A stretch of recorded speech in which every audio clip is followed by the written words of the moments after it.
Actress, wala nang planong mag-renew ng kontrata sa GMA Network.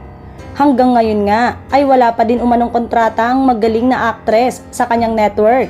May mga inaayos pa umano ang network at lalatagan ito ng panibagong kontrata, ngunit tila nag-aalinlangan si magandang actress.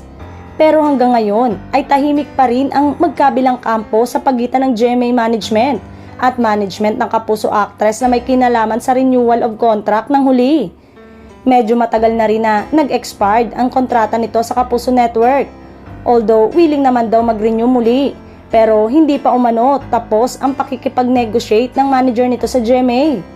May lumulutang na balita na may magandang offer din daw sa ABS-CBN, bagay na pinag-aaralan ng management ng aktres. Maaalalang gumawa na rin ito ng pelikula under Star Cinema. Ang Star Cinema ay film arm ng ABS-CBN. Marami na rin itong nakatrabaho ng mga kapamilya actors gaya nina John Lloyd, Jericho Rosales at Sam Milby. Napakaswerte naman ng Kapuso actress na ito nang bigyan siya ng pagkakataon na makatrabaho ang mga top actors ng Kapamilya Network.